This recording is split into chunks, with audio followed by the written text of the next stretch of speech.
In the past few years, we've seen an influx in states addressing your right to repair. New bills designed to protect consumer and business rights to repair devices outside of the reigns of a manufacturer. The right to repair movement has been gaining a lot of steam and a lot of press coverage lately, and it all seems like a great thing on its face. It's led to things like the creation of Apple's self-service repair store, allowing you to buy parts directly from Apple to repair your own devices. And most recently, it led to a bill in Oregon that claims to ban parts pairing on Apple products. And Apple even voiced support for a bill in California. So again, all of this looks great from the outside, but there is concern amongst experts that this could all be effectively a Trojan horse. So today, let's talk about the state of right to repair in the United States, right after a word from today's video sponsor. Today's video is sponsored by Phanteks E1 Max Precision Screwdriver Kit and E1 Workstation Screwdriver Kit. These unbeatable kits bring you a holistic one-stop solution for all your repair needs. The Red Dot Design award-winning E1 Max electric screwdriver features a compact design with 50 screw bits in this tiny package. The electric screwdriver pops up for easy access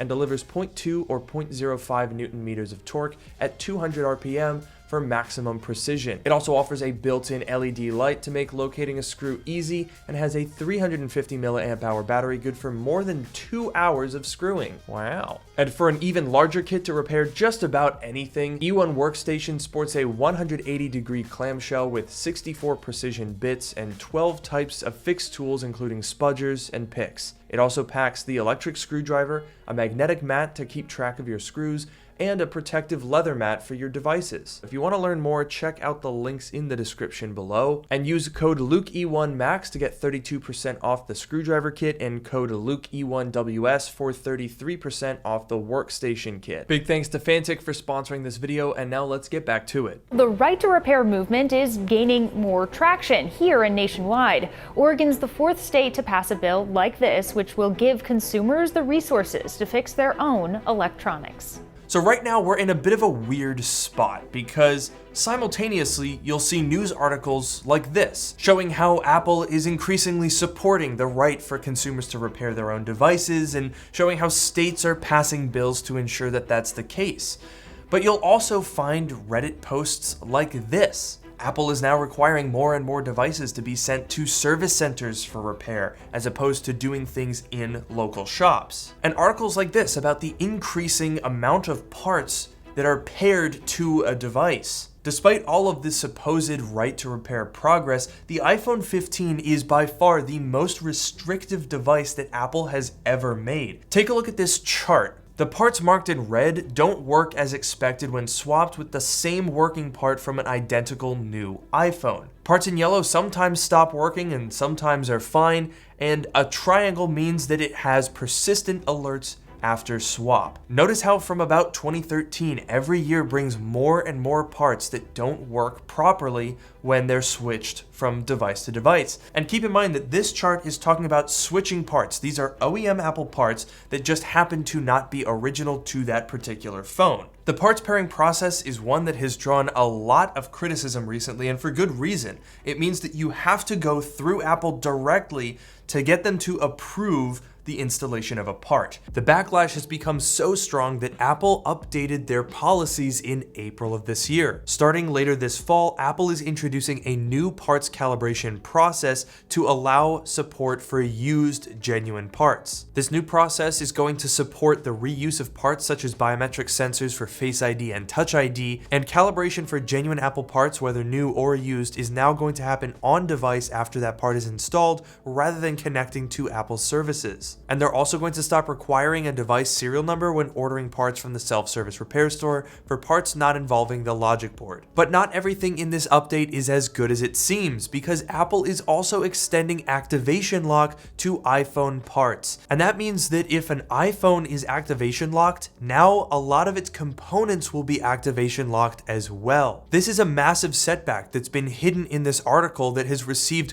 glowing press attention, activation-locked Apple products are a huge e-waste problem, and now it's going to get even worse. Previously, if a device was activation locked, its logic board is effectively bricked. There is nothing that can be done to remove it except for swapping the actual SoC off the board. But now with this expansion, an activation locked device is almost entirely worthless. Whereas before a non-paired screen might not give you access to True Tone, it seems going forward it might not work at all. And when you look through the existing right to repair legislation that's on the books in states like New York and California, you'll notice that is conspicuously missing from both of those pieces of legislation. In fact, if we go through this chronologically, New York was one of the first states to have a really big push towards this right to repair bill.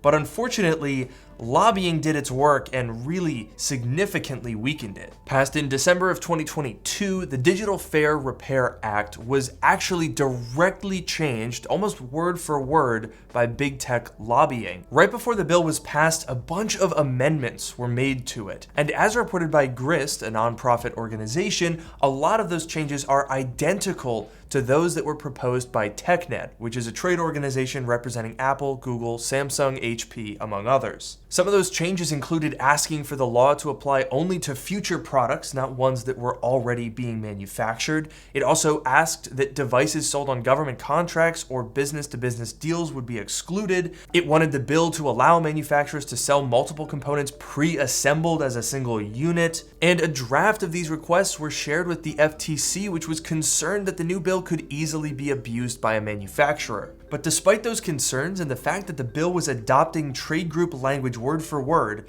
it passed. But after the New York bill, something weird happened.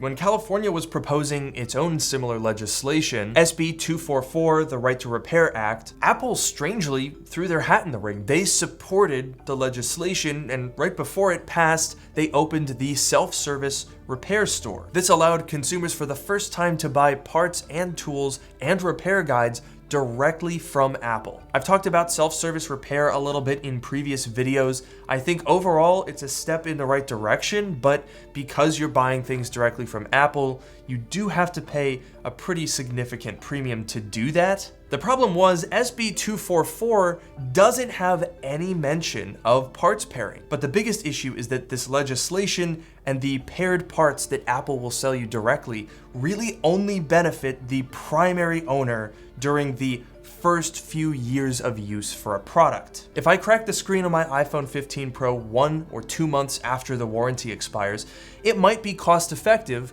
to go onto Apple's self-service repair site and pay their price for that display. But if my phone was 3, 4, 5 years old, chances are it's not going to be worth much more than the cost to buy that display in the first place. Now, in the past, this wasn't an issue. If you have a unibody MacBook Pro, you can go ahead and buy a screen on that thing for less than $50. You can buy an entire logic board for less than $100. But give it another 5 or 10 years and these newer Apple devices are going to be more expensive to repair, more difficult to find parts for, and you're going to lose functionality every time you need to fix something. And even new and future devices that will benefit from being able to support used parts are still paired, even though it's a local pairing process, and they'll be further limited by activation-locked parts, which will reduce the supply available and increase prices. But fortunately, the idea of parts pairing is becoming more and more talked about, and in fact, Oregon just passed a bill that was widely praised for banning the practice. Now, because of that, it's of course no surprise that Apple changed their minds. After previously supporting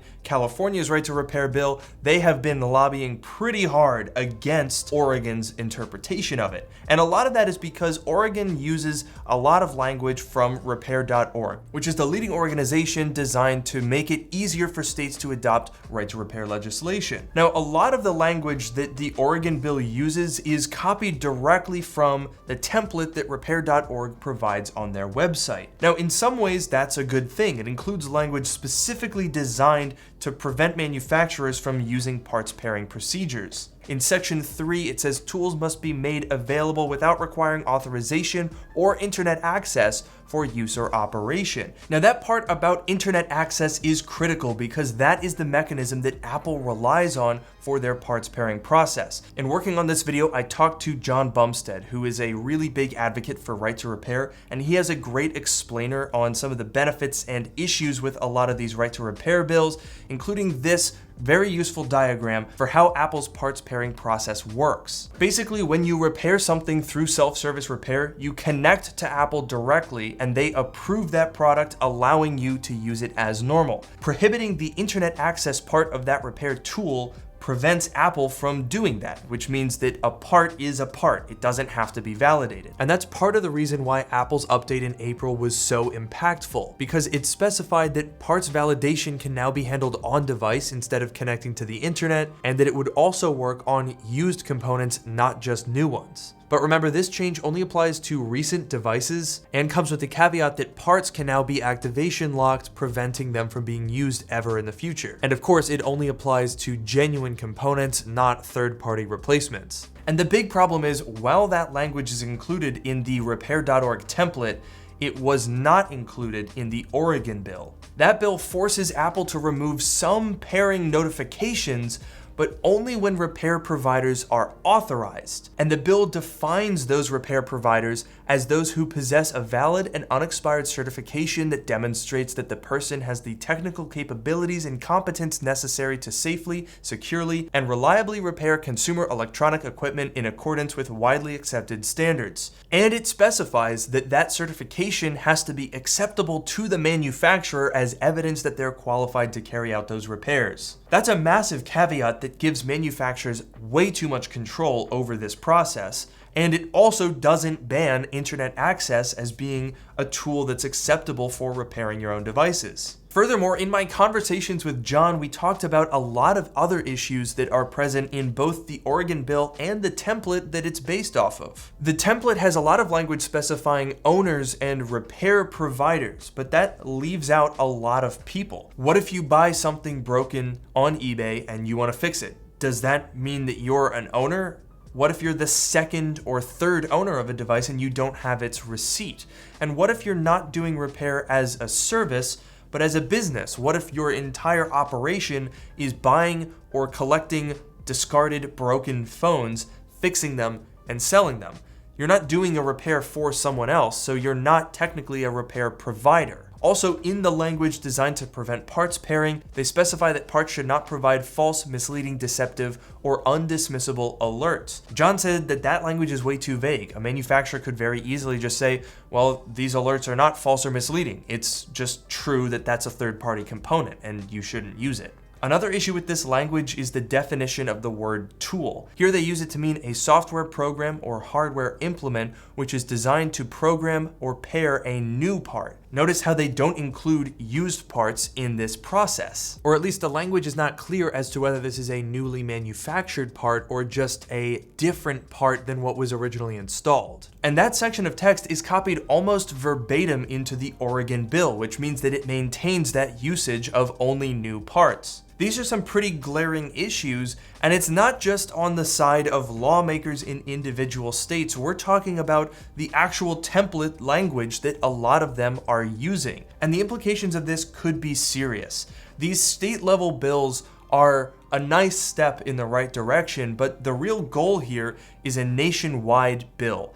And with the confusion and the lobbying that has gone on a state level, it's not hard to imagine that a national bill could very easily be co-opted by big tech lobbying groups to effectively make it work for them. And the big challenge here is that lawmakers quite simply don't have the expertise to understand a lot of this language. There's a very good reason why a lot of Apple's lobbying efforts have been focused on safety. They argue that theft and personal harm are a big risk with right to repair, and that's why everything should go through them. But a lot of that comes from a misconception about what right to repair really means. We're not just talking about you or me repairing an iPhone at home. We're talking about hundreds of millions of devices here. And while I'm 100% certain that the intentions of lawmakers passing these bills are good, it is extremely easy for them to get co-opted and corrupted by lobbyists that are effectively tricking lawmakers into doing what they want. So hopefully in this video, I've given you just a little bit of context for why these bills are so important and why it's really crucial to learn as much as you can about them. I really only scratched the surface here. There's a ton of stuff that we could talk about in future videos. So I would love to hear your thoughts on this subject. Let me know in the comments down below, and definitely check out John Bumstead's video. He's a great guy. He's really passionate about this stuff, and he was a big help in making this video. So with that, thank you guys so much for watching. Make sure to like, comment, and subscribe, and I will see you in the next one.